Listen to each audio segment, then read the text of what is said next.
Bonjour à toutes et à tous, ravi de vous retrouver sur Le Média pour Le Récap, votre rendez-vous quotidien d'actualité. Du lundi au jeudi, on revient sur un sujet sans filtre et sans langue de bois. N'oubliez pas de vous abonner à nos 2 chaînes YouTube, Le Média TV et Le Média 24/7.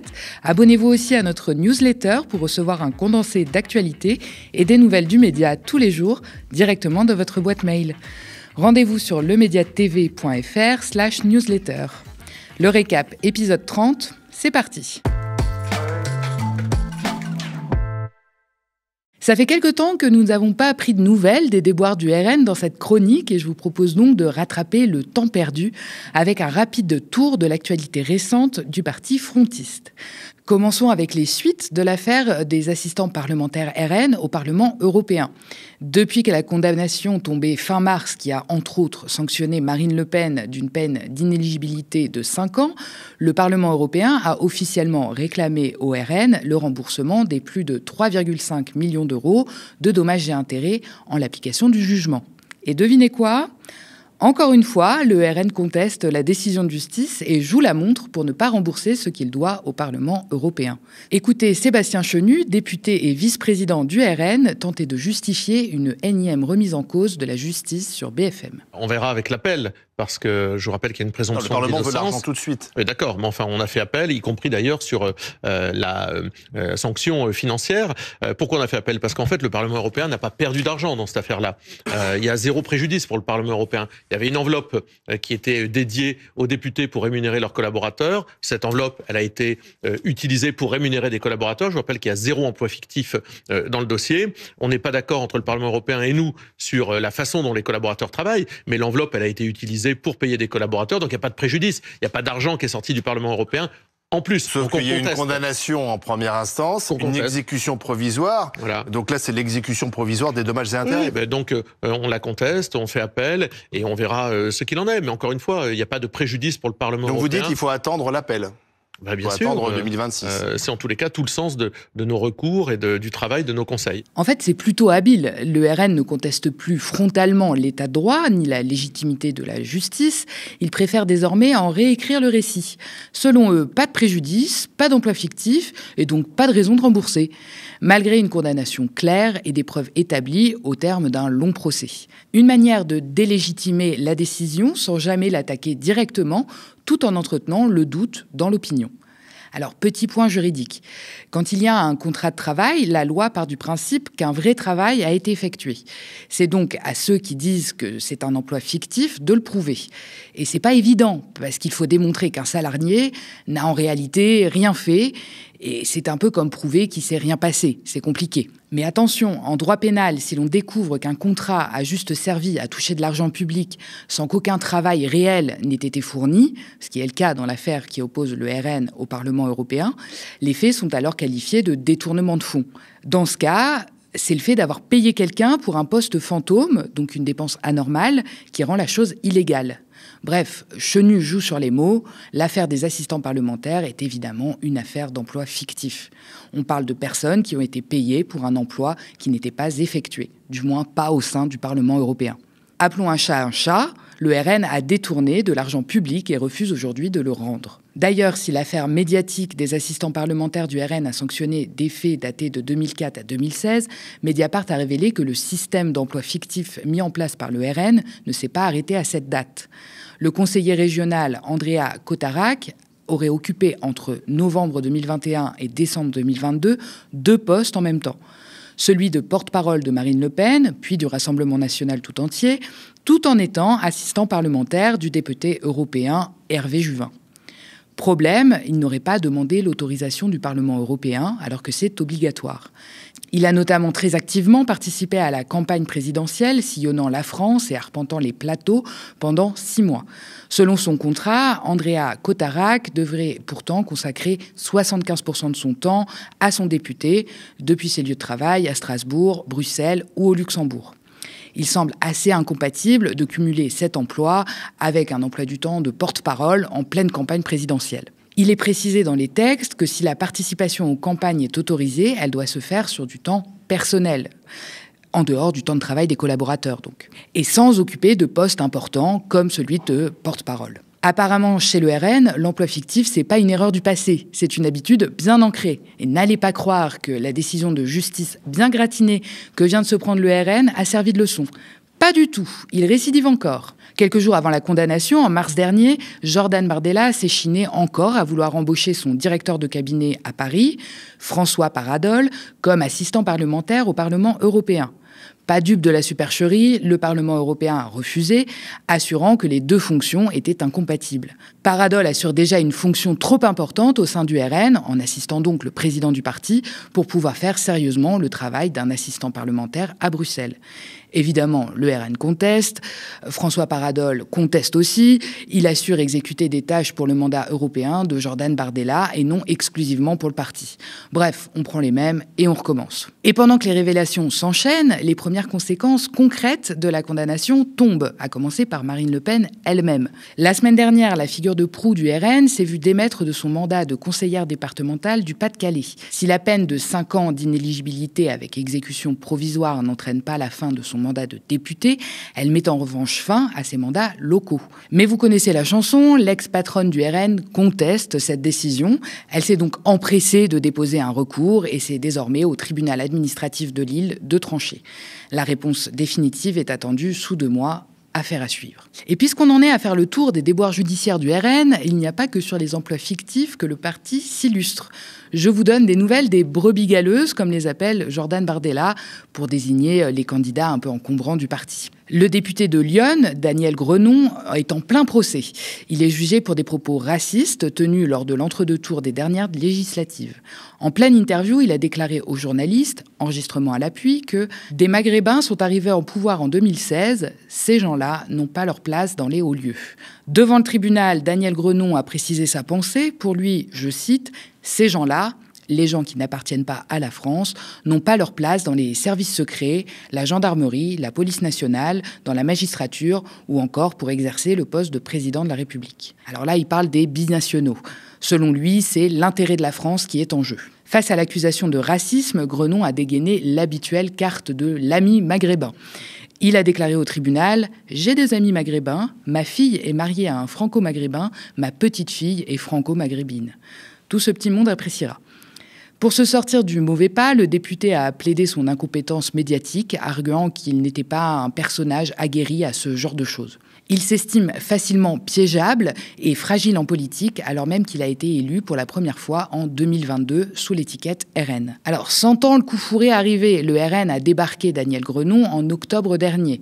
Il siège désormais chez les non-inscrits. Pour autant, il reste un allié politique du RN à l'heure des votes. D'ailleurs, si Bardella, craignant pour sa dédiabolisation, a tout de suite condamné des propos abjects, le député Julien Audoul n'était pas si catégorique. Je pense qu'il y a effectivement eu des propos qui ont pu toucher, qui, à mon avis, ont été incompris, a-t-il expliqué.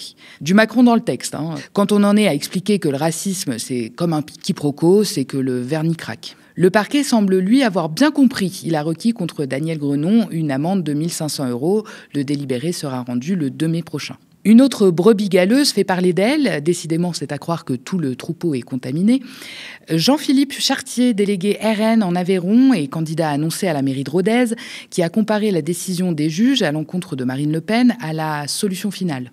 Rien que ça. Encore un qui a dû être débarqué en urgence pour sauver les apparences. Dédiaboliser le RN, c'est un peu comme essayer de repeindre une voiture accidentée. Ça masque la rouille, mais ça reste un tas de ferraille. Pourtant, le parti fait tout son possible pour limiter la casse.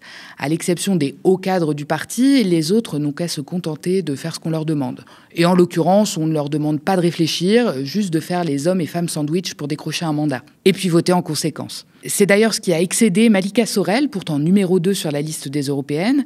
Elle a quitté le navire RN en déplorant une logique de groupe oppressante qui impose de renoncer à tout degré de liberté et annihile toute possibilité de réflexion intellectuelle. Derrière les discours lisses, rien ne change vraiment. Les casseroles sont toujours là, mais on parvient à les cacher sous le tapis avec un petit numéro de communication bien rodé. Les apparences changent, mais l'ADN du RN reste le même, une idéologie toxique fondée sur le rejet de l'autre, le mensonge et la remise en cause de l'état de droit. droit. Derrière leur façade de dédiabolisation, ce sont toujours des discours haineux, racistes et xénophobes qu'ils propagent. Ce parti ne supporte pas la pluralité, ne respecte pas la justice et préfère manipuler les masses plutôt que de dire la vérité. Il continue de semer la division, de discréditer les institutions et de prendre en otage la démocratie. Leur objectif est clair, instaurer un ordre où seule leur vision étroite de la société a sa place et où tous ceux qui ne rentrent pas dans le moule sont désignés comme des ennemis. Le RN n'a pas changé, il ment, c'est toujours la même soupe, elle est juste servie dans un nouveau plat. À Nantes, dans l'établissement privé Notre-Dame de Toutes-Aides, un lycéen aurait poignardé plusieurs élèves ce midi. Il serait entré dans 2 classes différentes de la sienne, visant plusieurs élèves. L'une d'entre eux est décédée des suites de ses blessures, 2 autres blessés sont dans un état grave.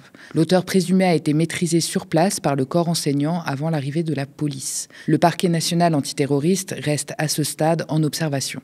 Les ministres Elisabeth Borne et Bruno Retailleau ont annoncé se rendre sur place cet après-midi.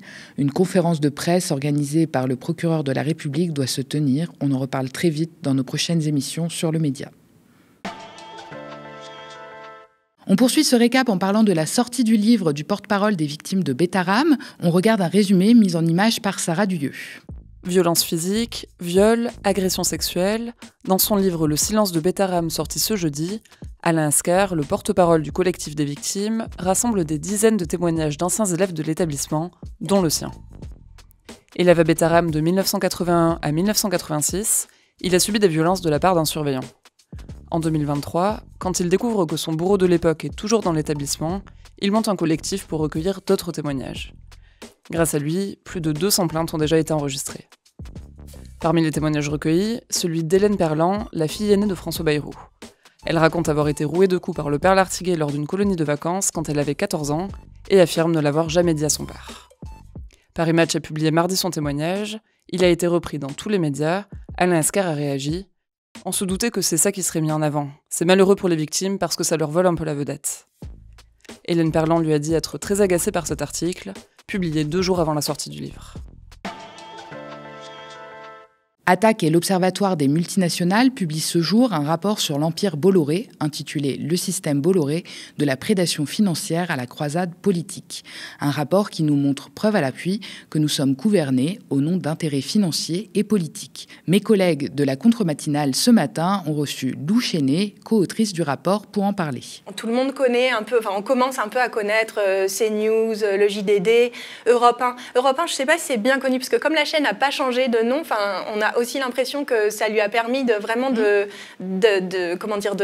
d'utiliser l'audience qu'avait la chaîne pour aussi continuer son emprise médiatique. Mais au-delà de ça, Vivendi aujourd'hui, c'est un groupe beaucoup plus large que ça, avec donc Canal+, on l'a dit, avec donc il a aussi Havas, la publicité, il a aussi Hachette, l'édition. Enfin, c'est très très large. Il possède des salles de spectacle comme l'Olympia. Enfin, je ne sais pas, des exemples peut-être que les gens connaissent. Enfin, se diraient pas, mais dans certaines les maisons d'édition, etc., on a la Bibliothèque Rose, on a les relais que les gens connaissent aussi désormais, les boutiques dans les gares, etc. Enfin, c'est tentaculaire, c'est ça dont il faut se rendre compte. Et du coup, ça lui donne un pouvoir culturel hégémonique, puisqu'en fait, il peut fabriquer de l'information en faisant en sorte que ces différents médias, presse écrite, radio, télé, se fassent la caisse de résonance finalement d'informations plus ou moins vrai d'ailleurs. Et puis c'est tellement dit sur ces chaînes, c'est tellement répété. Hein. CNews, on sait que c'est une chaîne d'infos en continu, donc ils vont nous répéter tout le temps la même chose. C'est tellement dit qu'après on va retrouver ces informations, ces fake news sur d'autres chaînes. C'est ça, et c'est ça qui est vraiment, je pense, très important à comprendre. Et, enfin, pour moi, c'est ce que je retiendrai vraiment du rapport, qui vise vraiment à décrypter tout ça, c'est de prendre conscience, en fait, que l'information qu'on a aujourd'hui, c'est une information qui est fabriquée, ce qui ne reflète pas l'opinion publique, qui ne reflète pas ce que pense la société française, mais qui reflète, en fait, la pensée et les envies d'un seul homme, de Vincent Bolloré, qui est vraiment une entreprise d'extrême droite. Et on passe tout de suite à l'actualité internationale. Donald Trump se dit proche d'un accord avec Moscou. Washington et Moscou seraient proches d'un accord pour mettre fin à la guerre en Ukraine. Donald Trump a proposé hier de reconnaître la Crimée comme russe, puisqu'il estime que depuis son annexion en 2014, le territoire est perdu pour l'Ukraine. Volodymyr Zelensky refuse cette condition. Depuis, le président américain lui reproche de bloquer les négociations. Je pense que nous avons un accord avec la Russie. Nous devons trouver un accord avec Zelensky. Je pensais qu'il serait plus facile de traiter avec lui, mais jusqu'à présent, c'est plus difficile. Pendant ce temps, la Russie poursuit ses attaques. Cette nuit, des frappes russes sur Kiev ont fait au moins 12 morts et plus de 70 blessés. C'est l'une des pires attaques russes depuis le début de la guerre. Volodymyr Zelensky a dénoncé ce jeudi l'absence de pression forte sur la Russie pour mettre fin à l'invasion de l'Ukraine. Après l'attentat qui a eu lieu lundi dernier au Cachemire, l'Inde demande à tous les citoyens pakistanais de quitter le territoire et le Pakistan ferme sa frontière. La tension monte entre l'Inde et le Pakistan. Mardi, plusieurs tireurs ont visé des touristes indiens au Cachemire et fait 26 morts. C'est l'attaque la plus meurtrière commise contre des civils depuis 25 ans dans cette région disputée par les deux pays. L'Inde et le Pakistan revendiquent chacun la souveraineté du Cachemire, qui a été partagée entre eux quand ils ont accédé à l'indépendance en 1947. L'Inde affirme que cet attentat a été commis par des islamistes soutenus par le Pakistan. Elle annonce ce jeudi des mesures de représailles. Tous les citoyens pakistanais actuellement en Inde, à l'exception des diplomates, ont l'obligation de quitter son territoire avant le 29 avril. Le Pakistan a surenchéri en annonçant la fermeture de sa frontière, de son espace aérien et l'interruption du commerce avec l'Inde. Il a aussi annoncé l'expulsion de diplomates indiens et la suspension de visas. Le Premier ministre indien Narendra Modi a promis ce jeudi que son pays traquerait les auteurs de l'attentat jusqu'au bout de la tare. Merci d'avoir regardé cette nouvelle édition du Récap. N'hésitez pas à nous laisser vos impressions en commentaire si vous nous regardez sur YouTube ou via email si vous nous regardez à la télé. Continuez à nous soutenir et abonnez-vous à partir de 5 € par mois ou devenez même sociétaire de notre coopérative. Rejoignez-nous dès maintenant sur soutenez.lemediatv.fr. Abonnez-vous aussi à nos 2 chaînes YouTube, le Média TV et le Média 24/7 pour ne rien rater de nos nouveaux programmes. Très bonne soirée sur le Média.